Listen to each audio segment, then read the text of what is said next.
एक बार किसी जंगल में एक शेर शिकारी के पिंजरे में फंस गया। उसने पिंजरे से बाहर निकलने की बेहद कोशिश की, लेकिन सब बेकार। उसके दुष्ट स्वभाव की वजह से जंगल का कोई भी जानवर उसकी मदद करने के लिए नहीं आया। धीरे धीरे वक्त बीतता गया। एक दिन एक गरीब ब्राह्मण उस पिंजरे के पास से गुजर रहा था, तो शेर ने उससे मदद की भीख मांगी। श्रीमान, एक क्षण के लिए कृपया रुकिए। भूल से मैं एक शिकारी के पिंजरे में फंस गया हूँ। कृपया मुझे इस पिंजरे से बाहर निकालने में मेरी मदद कीजिए। मैं आपका बहुत आभारी रहूंगा। तुम क्या समझते हो, मैं इतना मूर्ख हूँ जो ऐसा करूँगा? जब तुम बाहर निकलोगे उसी क्षण मुझे खा जाओगे। नहीं श्रीमान, मैं वादा करता हूँ, मैं आपको नहीं मारूंगा।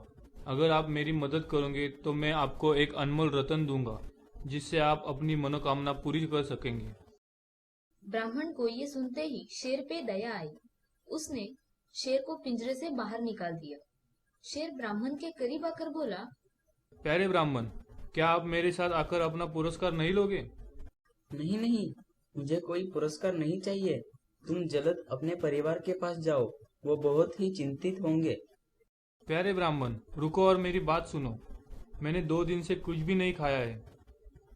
तुम समझते हो कि मैं बेवकूफ हूँ जो तुम्हारे जैसे तैयार खाना छोड़ दूंगा? हे जंगल के राजा, तुम अन्याय कर रहे हो। तुम्हें बचाने वाले को मारना उचित नहीं है। किसी से भी पूछो, वो कहेंगे कि मैं सही कर रहा हूँ। तुम ऐसा नहीं कर सकते। तुम मेरे पास से जाओ।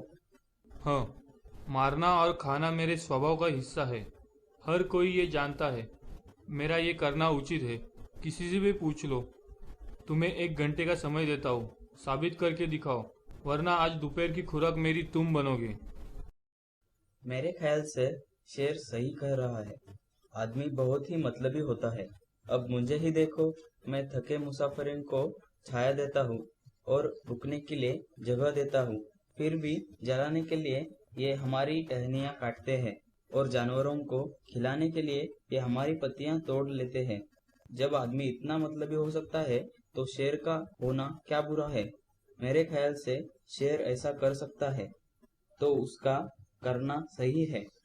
मुझे भी तो शेर के स्वभाव में कुछ गलत नहीं लगता। वो कतई गलत नहीं है। मुझे ही देखो, मैं भटके मुसाफिरों को सुरक्षित उनके घर पहुंचाता हूँ। बदले में वो हमारे ऊपर थूकते हैं और गंदा करते हैं। इतनी सेवा करने के बाद बदले में मुझे कुछ नहीं मिलता। अगर तुम्हारी करनी सही है तो शेर भी सही है। तुम लोग जो कह रहे हो वो तो सही है, लेकिन मुझे कुछ समझ में नहीं आ रहा है। क्या तुम एक काम कर सकते हो? तुम मुझे उस जगह पर ले चलो जहाँ पे ये घटना घटी थी। चलोगे ना? चलो उस जगह पे जाके देखते हैं।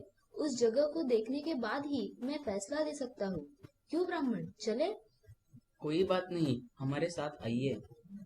ब्राह्मण, शेर और शशक पिंजरे के पास पहुंचे। शशक उस पिंजरे को घूरने लगा। फिर उसने कहा, मेरी समझ में कुछ नहीं आ रहा है। इतना बड़ा शेर और इतने छोटे पिंजरे में कैसे आया? तुम उसमें घुस के दिखाओ तो मुझे समझ में आएगा। तुम सब बेवकूफ हो, मैं बेवकूफ नहीं। अब मुझे देखो। वो शेर पिंजरे में कैसे था ये दिखाने के लिए घुसा।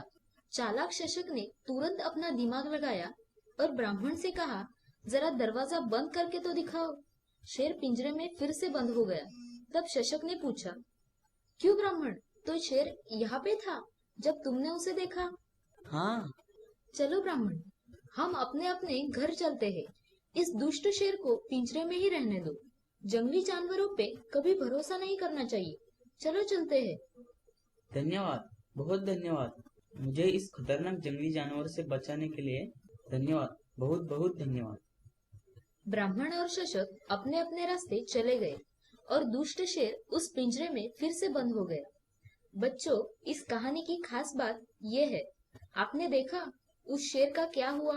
अगर वह अपना वादा निभाता तो अब आजाद घूमता। उसने अन्याय किया, इसलिए पिंजरा उसका घर बन गया।